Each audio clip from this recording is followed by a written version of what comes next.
रिया और रेहान पति पत्नी थे। रेहान गिटार वादक था। वह गिटार बजाने के लिए दूर के शहरों में जाता था और घर से महीने भर के लिए दूर रहता था। रिया को अकेलापन महसूस न हो, इसलिए उसने रिया को गिटार बजाना सिखाया था। एक दिन रिया शहर में नदी के किनारे जाती है और वहां एक आदमी को देखती है। उसका नाम थाय नमस रहता है। थाय नमस से रिया प्रभावित होती है।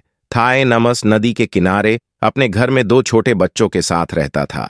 अब रिया थाय नमस के बारे में अकेले में सोचती रहती। गिटार बजाते वक्त भी थाय नमस का चेहरा उसको सामने आता। रिया अपने दिल पर काबू नहीं रख सकी और उसने रेहान के बारे में कुछ भी न सोचते हुए एक रात थाय नमस को घर बुलाया। उस रात रिया और थाय नमस हमबिस्तर हो गए। कुछ देर बाद उस रात भारी तूफान आया। जोरों से बिजली कड़की। थाय नमस को घर में अकेले दोनों बच्चों का ख्याल आया और वह रिया को छोड़कर चले गया। कुछ घंटों बाद पुलिस रिया के घर आई और रिया को बताया उसका पति रेहान रात घर लौट रहा था तो बिजली गिरने से उसकी कुछ समय पहले मौत हो गई।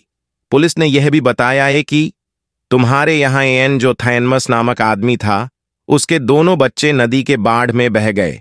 रिया और थायनमस दोनों बर्बाद हो गए थे। अपनों के साथ धोखाधड़ी करोगे तो उन्हें हमेशा के लिए खो दोगे। यही सबक हमें इस कहानी से मिलता है। कहानी अच्छी लगे तो वीडियो को लाइक और चैनल को सब्सक्राइब करें।